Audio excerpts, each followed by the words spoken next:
Bu Yanti, kalau kita melihat ini kan sudah ada tersangka Don Rito, pihak swasta, dan diduga berperan menampung hasil uang dari Febri. Apalagi rumah Sentul ya diduga menggunakan Don Rito ini sebagai nomine, nama pihak lain untuk menyamarkan asal-usul sehingga tidak terdeteksi.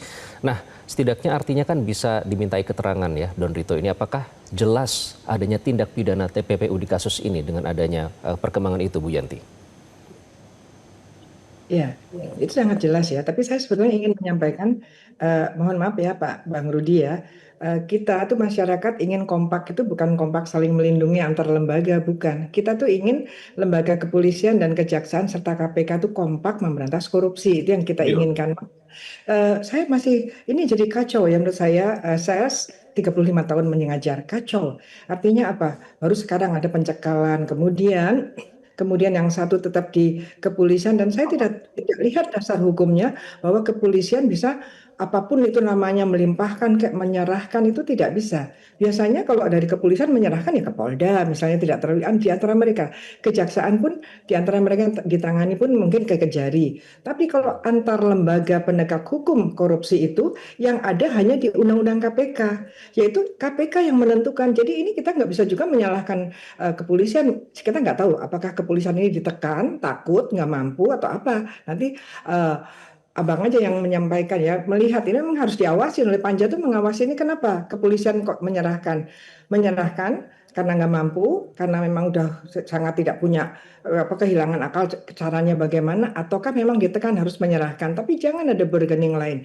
Yang ada adalah seharusnya KPK melihat seperti ini, itu memang undang-undangnya di KPK yang berbicara tentang pelimpahan dan mengambil alih, itu di undang-undang KPK dalam hal korupsi. Kalau misalnya penanganan korupsi yang tidak baik, KPK langsung mengambil alih, atau dikhawatirkan terjadi ketidaknetralan mengambil alih, atau ketika KPK sedang menangani kasus tapi kasus ini terlalu ringan lah ya, dan kasus KPK banyak, bisa dilimpahkan ke bawah, ke penyidik yang lebih bawah, yaitu penyidik kepolisian ataupun ke penyidik kejaksaan, atau memang dari salah satu tersangkanya atau calon tersangkanya itu ada di KPK, apakah itu komisioner, apakah itu deputi atau siapapun di KPK, daripada terjadi konflik of interest, maka diserahkan. KPK menyalahkan dalam hal KPK melimpahkan atau menyerahkan, itulah KPK supervisi. Ini kan aneh, kacau balau, nggak karu-karuan, kayak gaduh-gaduh ya. Artinya KPK kenapa supervisi? Wong itu bukan dari KPK, dari bagaimana ceritanya gitu kan? Dan kenapa KPK itu harusnya mengambil alih untuk menenangkan masyarakat, bagaimanapun juga memantau. Apalagi ini korupsi yang sekian lama, dan Jampitsus, mantan Jampitsus itu kan juga belum jelas terlibat yang bagaimana. Kasusnya sendiri sudah selesai apa belum? Kenapa ada DR ini juga? DR-nya masih di kepolisian, kan nggak karu-karuan. Jadi ini kalau dari perspektif intelektual gitu ya, karena bagaimanapun juga penegakan hukum di suatu negara kalau tidak lagi memperhitungkan pemikiran intelektual, pemikiran akademik, ya kita hancur. Itu pasti, karena kami tidak punya selain memang kita ya pemberantasan korupsi dengan cara yang due process of law yang benar, yang tidak direka-reka, tidak dicarikan jalan damai atau jalan ini, tidak. Kita nggak peduli, dan jangan dikaitkan ini antar lembaga. Ini adalah perseorangan.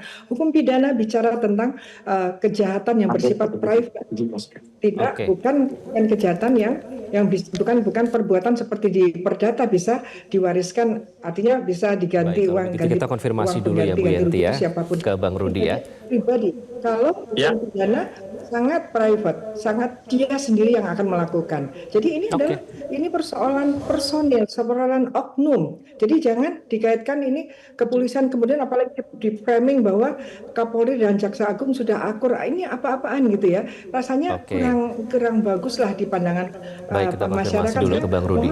Bang Rudi, jadi termasuk nanti ada wacana pembentukan tim independen Kejagung yang diusulkan oleh Panja. Akan seperti apa? Sekaligus menjawab pertanyaan Bu Yanti tadi, Bang Rudi. Saya kira apa yang dikemukakan Profesor Yanti betul, bahwa tiga penegak hukum ini, apakah Kejaksaan, Polri maupun KPK, masing-masing punya mandat, kuasa, undang-undang untuk kemudian memberantas korupsi. Karena itu harus bersama-sama, saya kira, merumuskan, duduk bersama, gimana sih pemberantasan korupsi ini. Sudah ada 3 struktur hukum, korupsi tidak selesai-selesai misalkan, ya kan?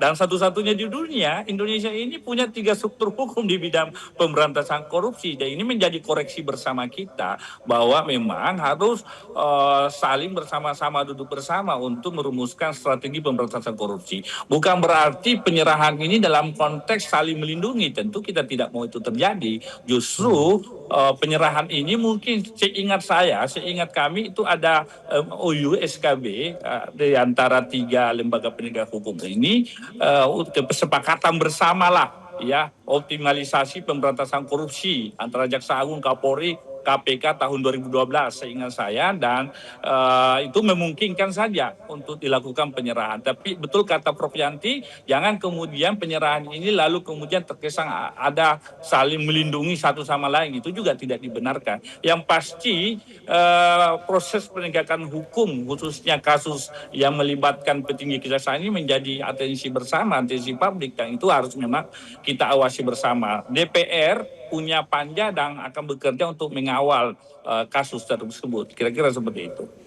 Oke, baik. Jadi tetap nanti akan tetap tidak akan di KPK tetap hanya supervisi ya. Itu yang sudah disepakati oleh Komisi 3. Bu Yanti, kalau seperti itu, sebenarnya indikator utama TPPU adalah kepemilikan harta yang tidak sesuai dengan profil ekonomi atau kondisi tidak lazim, oleh karena itu harus bisa dijelaskan.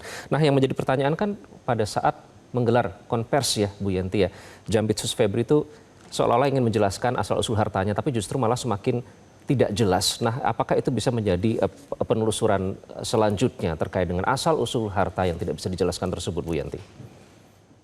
Ya baik, jadi TPPU itu untuk menelusuri hasil, dalam hal ini menelusuri hasil korupsi kemana. Kemudian nanti kalau ditemukan orang-orang tertentu yang pada dirinya diketemukan harta yang tidak sesuai dengan profilnya, maka kita juga akan menanyakan dengan asal-usulnya, dengan cara, bisa juga dengan cara pembuktian terbalik nanti di pengadilan. Itu nanti di pengadilan, tapi dari awal sudah misalnya disita dan dipolis lain dan sebagainya. Yang paling penting itu adalah bahwa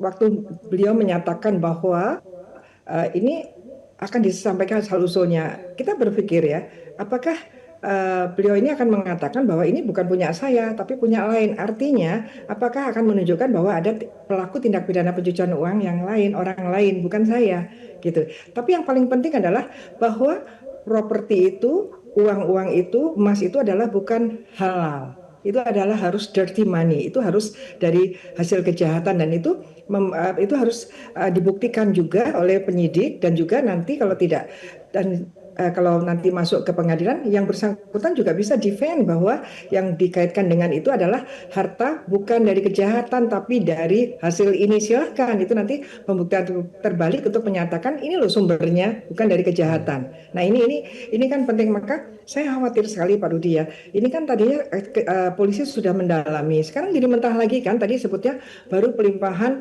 administrasi, padahal semangat kita itu masih bahwa perkara-perkara korupsi didahulukan dari perkara-perkara lain dan harus cepat, murah, dan sederhana. Apalagi TPPU itu sangat cepat, karena itu pembuktian yang ada, mencari tracing di rekening aja tuh hitungannya second, per detik itu udah pindah ya, sehingga mereka kan takut. Pada akhirnya seperti ini yang terjadi adalah menyimpan uang di rumah sekarang kan gitu ya, jadi emas. Jadi mungkin nanti kita juga harus diawasin Pak Rudi, bagaimana tata kelola perdagangan emas ya kan.